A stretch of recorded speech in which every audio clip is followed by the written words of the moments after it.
Bonjour à tous, alors je profite de ce petit trajet vers Saint-Gilles-Croix-de-Vie, petite assemblée générale du vendredi soir, pour vous faire la deuxième vidéo consacrée aux voitures.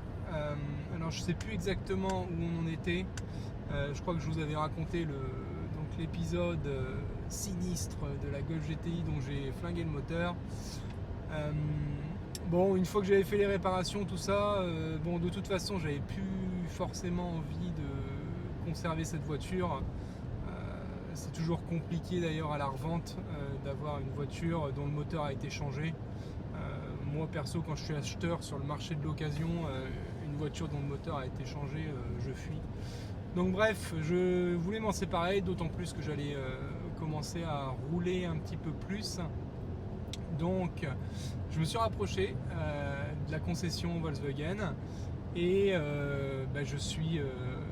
j'ai été accompagné, guidé, conseillé par un vendeur, et ce dernier forcément a essayé, il a fait son boulot, hein. Il m'a donc proposé un LOA. Alors le LOA, on va y revenir. Déjà, pourquoi je suis parti sur un LOA? Tout simplement parce que pourquoi je suis parti sur un LOA? Parce que la proposition qui m'a été faite, elle était trop bien, elle était trop belle. Et alors non pas que c'était une proposition exceptionnellement bien, hein. Je pense que n'importe qui aurait eu la même proposition que moi.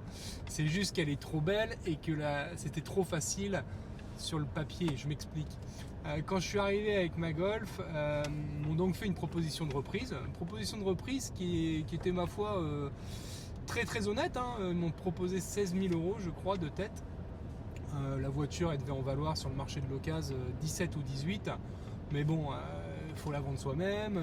C'est une caisse quand même dont le moteur a été changé. Donc tout ça pour dire que les 16 000 euros, c'était pas du vol, bien au contraire, et c'était plutôt intéressant. Et derrière, on a également la proposition pour le LOA en tant que tel sur une Golf GTD. Alors la Golf GTD, pour ceux qui connaissent pas, c'est tout simplement une Golf GTI mais en diesel. Alors bon, les puristes vont crier au scandale, hein, c'est pas tout à fait la même chose, mais voilà, c'est une Golf avec une Golf qui marche bien, assez polyvalent, une bonne voiture. J'avais pris un LOA sur 3 ans, 25 000 km par an, et on arrivait à un truc genre à 500 euros par mois. Bon, oui, 500 euros par mois, quand même. Quand on fait le calcul, j'en parlais justement sur la première vidéo, moi mes voitures, elles m'ont toujours coûté à peu près 1000, 1500, 2000 balles par an en décote. Et là, c'est vrai que 500 euros par mois de LOA, et ça fait 6000 à l'année, hein, je te fais pas le calcul, enfin si, je te l'ai fait. C'est pas la même chose qu'avant. Sauf que quand tu arrives dans la concession, et je dois pas être le premier à qui ça arrive, la proposition qui t'est faite, c'est ta voiture, je te la reprends. Et là, en l'occurrence, ils me reprenaient ma Golf 16 000 euros. Et t'inquiète pas, comme ça te paye tes premières échéances, et même plus que tes premières échéances de LOA, ça te paye les 2-3 premières années d'échéance de LOA. Sauf que ce qu'il faut bien comprendre, c'est le principe du LOA, c'est que une fois que tu as payé tes échéances et que tu arrives à la fin de ton contrat, tu as deux solutions, hein. Soit tu as mis de l'argent de côté et tu rachètes la voiture que tu as louée pendant 2-3 ans, soit tu repars à pied. Et dans tous les cas, en fait, tu pleures parce que déjà, mettre de l'argent de côté en même temps que tu payes chaque mois ton échéance de LOA, c'est pas évident. Et puis, si jamais tu peux pas la racheter et que tu la rends, pure et dure, déjà, il faut racheter une autre voiture quand même, à moins de rouler en vélo. Et souvent, en plus, quand tu les rends, tu peux avoir des frais, notamment pour réparer 2-3 POC que la concession va te demander de réparer, ou changer les pneus, enfin bref. Quand tu as un LOA et que tu rends ta voiture, tu es censé la rendre propre, pour pas dire nickel des fois. Donc c'est un peu raide, Alors c'est pour ça d'ailleurs que je suis plutôt contre le LOA à titre perso, hein. Ce que je dis souvent, en fait, c'est moche et ça n'engage que moi, mais et d'ailleurs je suis le premier fautif également, hein, j'ai fait l'erreur. Le LOA, c'est souvent un bon moyen pour rouler dans des bagnoles que tu n'as pas les moyens de te payer, tout simplement. Et c'est vrai qu'en l'occurrence, j'avais les moyens de mettre les 500 balles par mois, notamment grâce à la reprise de mon ancien véhicule, mais j'avais pas forcément les moyens de m'acheter la Golf GTD neuve. Et donc c'est une connerie. C'est une connerie. Ça permet donc de rouler un peu au-dessus de ses moyens. Alors d'ailleurs, c'est un peu une remarque de vieux, mais je la fais quand même. Moi, mes parents, mais ils devaient tenir ça de leurs grands-parents en plus. Ils m'ont toujours dit, une voiture, ça ne doit pas te coûter plus que 4-5 mois de salaire. Bon, alors autant vous dire que je ne suis pas milliardaire et que si j'avais respecté cette règle des 4-5 mois de salaire, bah, je serais encore avec ma 208 ou ma 308. Bref, tout ça pour dire, le LOA, faut vraiment faire gaffe. Alors, il y a des avantages, hein, il y a notamment des avantages fiscaux, les histoires de premier loyer majoré, etc. On en reparlera dans une autre vidéo. Il y a aussi des avantages, et c'est ce que mettent souvent en avant les vendeurs en automobile, c'est que les règles du jeu sont définies à l'avance. Tu sais combien tu achètes, tu sais combien tu payes par mois, et tu sais combien tu dois racheter ta voiture à la fin. Les règles du jeu, elles sont fixes, elles sont définies, donc il n'y a pas d'incertitude. Mais, je me répète, souvent ça a quand même pour effet de te faire consommer davantage. Voilà. Et la dernière chose, et c'est en ça où le LOA est la meilleure invention pour les concessions automobiles, le LOA, bah, t'es enchaîné quoi, parce que une fois que tu as fait ton LOA, à moins d'avoir vraiment fait l'écureuil, réussi à épargner, ou à moins d'avoir gagné au loto, bah, quand tu es à la fin de ton contrat et qu'il faut t'en défaire, bah, c'est très très très compliqué quoi. Et donc forcément là tu as toujours un gentil vendeur qui te dit non mais vous inquiétez pas, on va repartir sur un nouveau contrat, et paf, t'es reparti pour 3 ans de plus. Donc bref, t'es loqué quoi, loqué. Voilà, je vais certainement me faire défoncer en commentaire par ceux qui sont pro LOA. Je suis prêt à tout entendre. Toujours est-il que je suis pas non plus fermé, parce que si j'enchaîne, donc j'ai rendu la Golf GTD en fin de contrat parce que elle coûtait cher à racheter, voilà, et puis je m'étais dit plus jamais. Mais au final, je suis quand même reparti sur un autre LOA, mais c'est sur la LOA, la petite BM en électrique. Et là, c'est pas du tout la même chose. Enfin, c'est pas du tout la même chose, si, c'est le même type de contrat. Mais on se retrouvait justement dans la situation. Alors, on se retrouvait dans deux situations que j'ai décrites auparavant. La première, c'est que, il y avait vraiment une réelle incertitude. La i3, je l'ai prise en 2016 ou 2017, un truc du genre. Et c'est vrai qu'à cette époque-là, il y avait encore une grosse incertitude sur l'avenir de l'électrique, comment allait évoluer la technologie, et je ne savais pas du tout combien allait valoir ma voiture 3 ans après. Donc c'est pour ça que je suis quand même parti sur un LOA, parce qu'au moins la valeur de reprise de sortie elle était fixe, et puis si jamais il y avait eu une révolution technologique entre temps, eh ben, j'aurais pas été scotché quoi. Ça c'est le premier argument. Puis le deuxième argument, c'est que j'ai pu faire une petite optimisation fiscale, parce que j'ai positionné un premier loyer majoré. Je rentrerai dans le détail technique sur une prochaine vidéo. Et donc c'est pour ça que je suis parti sur la i3. Alors pour rentrer un peu dans le détail voiture, la BMW i3 c'est une petite citadine électrique. Alors moi j'ai en plus la spécificité d'avoir l'option Rex. Le Rex c'est quoi? C'est ce qu'ils appellent le Range Extender. C'est un tout petit moteur essence qui est dans le véhicule et qui permet en fait de jamais tomber en rade. Alors ce moteur à essence il ne te permet pas de rouler, mais il te permet de maintenir le niveau de batterie. C'est un peu comme un générateur. Je suis pas un pro, mais ça recharge ta batterie à partir du moment où ta batterie elle est trop faible, ou quand tu l'as décidé et que tu veux économiser ton énergie électrique. Donc ça c'est top, parce que le principal problème de l'électrique, outre les bornes, voilà, c'est surtout le stress que ça te génère quoi. Parce que quand tu commences à voir ta jauge de recharge d'électricité qui diminue, qui te reste 5-6 km, là tu es un peu en stress. Et donc moi ce stress je ne l'ai jamais, parce que si jamais la jauge elle descend trop, j'active le petit moteur thermique et ça recharge ma voiture. Et puis si jamais j'ai consommé toute l'essence du générateur, et je m'arrête à une pompe et je refais le plein. Bref, c'est le top du top. Et c'est d'ailleurs pour ça que en fait cette voiture elle m'a complètement comblé. Je l'ai depuis 3 ans.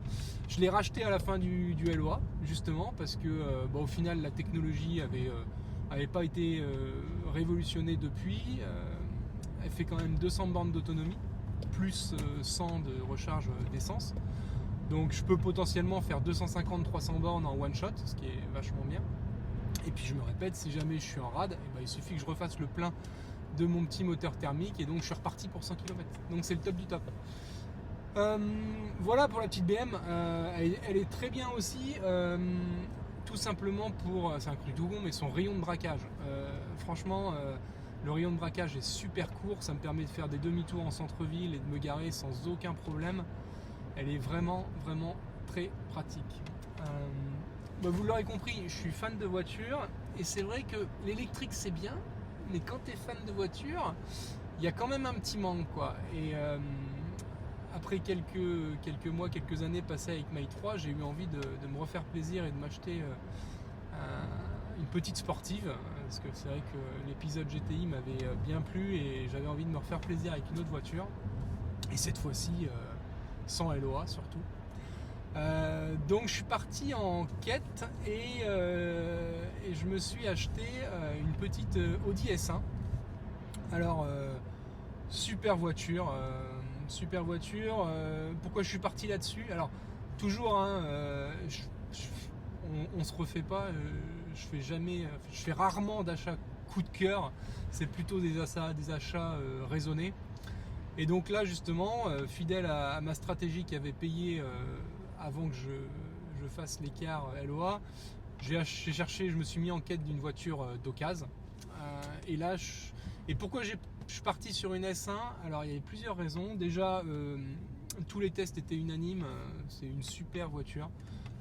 Très performante, on a un 4 cylindres 230 chevaux qui fonctionne très bien, couplé à un système quattro, donc 4 roues motrices. Bon, c'est un kart, la voiture franchement c'est un kart, ça pousse fort, ça freine correct, dans les courbes ça tient, enfin bref, vraiment génial. Ça existe en 5 portes, gros point positif pour moi, c'est sympa les couper, mais au quotidien avec des enfants et autres, les 5 portes c'est quand même pas mal aussi. 5 portes et boîte méca. Et donc c'est pour toutes ces raisons que je suis parti sur ce véhicule, parce que en fait c'est une typologie de véhicule qu'on risque de voir de moins en moins, de la petite sportive GTI, notamment pour les questions de malus, etc. On en verra de moins en moins. Et donc je me souviens, j'ai trouvé la belle affaire en Normandie de mémoire. Je suis allé chercher un matin tôt. On se souvient toujours de ces épisodes parce que c'est vrai que c'est toujours sympa. Tu prends le train tôt le matin, tu as le mec qui vient te chercher à la gare pour la livraison du véhicule. Bref, j'ai été la chercher, Audi S1, elle avait 15 000 km, elle était dans un état quasi neuf, nickel. Et j'avais dû payer ça 28 000 euros de tête à peu près. J'ai vraiment beaucoup apprécié ce véhicule. Et puis comme je l'avais plus ou moins prédit, alors je suis pas devin, mais quand tu respectes des critères un peu basico-basiques, tu te trompes pas trop. Donc là, on était sur une bagnole récente, peu de kilomètres, un petit peu spéciale, dont la cote allait se tenir parce qu'en boîte méca, tu as toujours des fans qui vont partir sur ce genre de véhicule. Je l'ai gardé 2 ans, un truc du genre. J'ai mis 15 000 bornes dessus, donc je l'ai revendu à 30 000 km et j'ai dû la revendre 25 500 euros. Donc voilà, j'ai perdu en 2 ans 2 500, 3 000 euros. Pareil, c'est des véhicules sur lesquels tu as zéro frais, puisqu'à 15 000 km, hormis si tu roules comme un sagouin et que tu bouffes des pneus ou que tu casses des pièces, normalement il se passe pas grand chose. Donc j'ai eu très peu de frais. Et je m'en suis finalement séparé, mais parce que la famille s'agrandissait, et c'est vrai que l'Audi S1 c'est un kart, mais pour partir en week-end en kart, c'est pas le top. Donc voilà. Je vais bientôt arriver à mon assemblée, donc je vais vous laisser. Je vous ferai peut-être un dernier épisode sur... alors déjà, il y aura un épisode qui sera forcément consacré aux vraiment spécificités fiscales liées à la bagnole, c'est-à-dire la TVA, la TVS, les options du LOA, enfin quand je dis les options, les avantages éventuellement du LOA, les plafonds d'amortissement, etc. Donc ça, je ferai une vidéo à part là-dessus. Et puis peut-être que je vous referai une vidéo sur la dernière voiture que j'ai achetée après la S1. C'est une voiture que j'ai encore actuellement et qui est vraiment dingue. Et à mon avis, elle est justement le meilleur exemple qu'on puisse citer pour inciter à aller sur le véhicule d'occasion. Voilà. Pour terminer, on résume quelques petits points clés qu'on a vus pour ne pas se gaufrer sur les achats de véhicules d'occasion. On essaye de trouver des véhicules récents avec un historique clair. On évite des voitures où il y a eu 5 propriétaires en 30 000 km, c'est jamais bon signe, et même si ça cache pas forcément de loup, c'est toujours plus compliqué à la revente. On évite de s'égarer sur des couleurs un peu trop funky qui vont difficilement trouver un public ou preneur sur le marché de l'occasion. Un autre truc, alors c'est pas un conseil, mais ce que je disais, l'important en fait c'est pas forcément combien coûte la voiture, c'est combien ça va perdre. L'important c'est pas combien ça coûte, c'est combien ça perd, quoi. Ou combien ça gagne des fois. Bon, moi en toute franchise j'ai jamais gagné d'argent avec les voitures, mais il y a certaines voitures où j'ai pas perdu beaucoup et c'est déjà pas mal. Voilà. Qu'est-ce que j'avais d'autre comme conseil à vous donner? Faites le tour des forums, on en a parlé la dernière fois. Vous faites le tour des forums pour essayer de voir un petit peu les petits problèmes techniques qu'il peut y avoir sur le modèle que vous envisagez. Et puis n'hésitez pas également à vous faire accompagner dans le cadre de ces achats. Les achats d'occasion, c'est jamais facile et ça coûte rien d'être accompagné par un copain qui s'y connaît un peu. Bon allez, je vous souhaite un bon week-end et je vous dis à la prochaine, salut!